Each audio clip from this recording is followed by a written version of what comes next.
Bonjour à tous, on se retrouve comme chaque vendredi pour votre Vienne Actu et cette semaine il sera question de la vaccination contre le Covid et de la procédure mise en place à Vienne.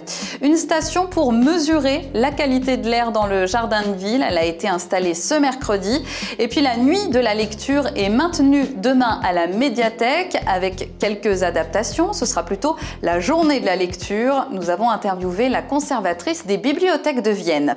Pour commencer, votre météo du week-end et attention, il pourrait y avoir encore quelques rafales de vent demain dans l'agglomération, surtout sur les hauteurs. Vous aurez aussi de la pluie et un mercure en baisse. Même chose pour dimanche, même si vous pourrez profiter de quelques moments de répit. Attention, la semaine prochaine sera particulièrement fraîche et surtout arrosée. Avant de détailler l'actualité de la semaine, on revient sur cet épisode neigeux qui nous a surpris le week-end dernier. Vienne et son agglomération n'ont pas été épargnés et ça offre un très beau spectacle. Je vous laisse apprécier. Il a aussi été question du projet d'agrandissement du stade nautique de Saint-Romain-en-Galles cette semaine. Ça y est, le permis de construire a été signé au début du mois de janvier. Les travaux préparatoires vont commencer en février. Alors forcément, il y aura des conséquences sur l'accueil du public. La piscine sera fermée du 1er juin au 31 décembre 2021, puis du 1er juin au 30 septembre 2022. L'objectif est surtout de créer un bassin supplémentaire de 25 mètres par 15. Il y aura aussi des réaménagements. En octobre 2022, le stade nautique devrait doubler sa capacité d'accueil en hiver de 325 usagers par jour à 700 environ. Autre projet concrétisé cette semaine, l'installation d'une station de qualité de l'air mobile dans le jardin de ville. Elle va mesurer la qualité de l'air et les émissions de polluants pendant au moins un an. Vous pourrez d'ailleurs consulter les données sur le site d'Atmo Auvergne-Rhône-Alpes à partir de ce lundi.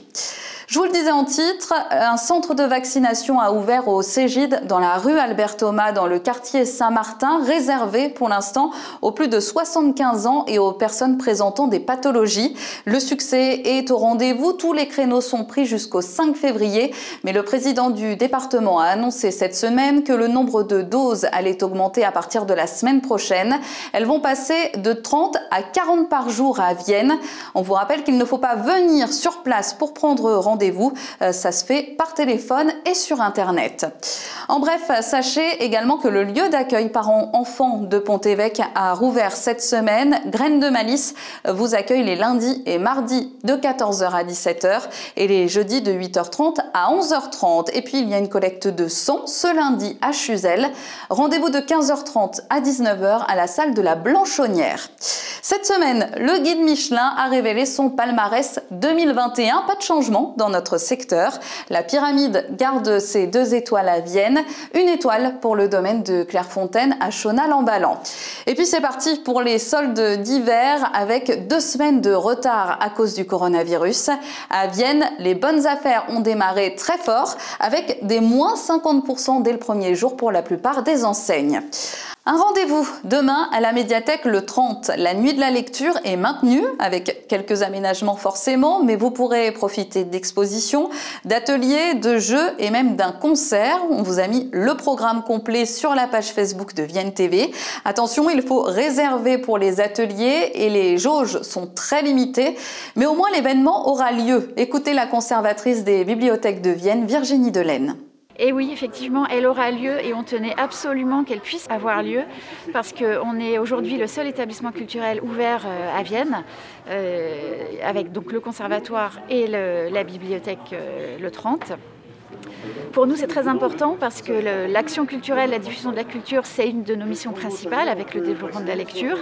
Et il faut qu'on continue à apporter aux gens ce qu'ils viennent chercher ici, c'est-à-dire du loisir, de la distraction, penser à autre chose que cette crise sanitaire qui nous pèse. C'est aussi pour nous l'occasion de soutenir les artistes. On va inviter un auteur de BD, un groupe de musique, et on est les seuls quasiment à pouvoir les faire tourner en ce moment. Et en plus, ça s'adapte particulièrement bien à notre thème Tous créatifs qu'on avait choisi avant la crise sanitaire. Et c'est aujourd'hui l'occasion de dire ensemble, soyons créatifs, soyons inventifs et dépassons cette crise qui s'impose à nous. On est très limité au niveau de l'accueil du public, donc on est limité aujourd'hui à 70 personnes à la fois pour éviter les phénomènes d'agglutinement, ce qui est tout à fait normal. Le masque est obligatoire et bien sûr les spectacles sont interdits, donc l'auditorium est fermé. Par contre, on a le droit de faire des ateliers, on peut organiser des expositions, donc on aura 2 expositions et on fait des ateliers avec 6 personnes maximum. On va orienter notre bibliothèque numérique qui a connu un grand succès pendant le confinement, on va la recentrer en fait sur une offre jeunesse, ce qui nous distingue complètement des autres propositions dans les bibliothèques en général et des offres commerciales en particulier, puisque notre rôle c'est la médiation de contenu, c'est l'éducation à l'image, l'éducation aux écrans. Donc il ne s'agit pas de dire aux parents que les écrans c'est mal, parce que de toute façon ça fait partie de la vie des enfants et des adultes aujourd'hui, mais c'est leur dire apprenez à choisir les contenus, à mettre vos enfants dans une interface sécurisée, et c'est ce qu'on propose nous à la Bibliothèque de Vienne à partir du 23 janvier. Il est à noter un moment très fort du programme puisque le concert de Zim, ce musicien local qui devait jouer à l'auditorium, jouera au manège et ce sera retransmis en direct sur la page Facebook de la médiathèque. Et c'est Vienne TV qui va capter le concert de Zim au manège. Vous pourrez en profiter en ligne et en direct sur la page Facebook des bibliothèques de Vienne à partir de 18 h demain. Passez un bon week-end, une très belle semaine et restez connectés sur Vienne TV.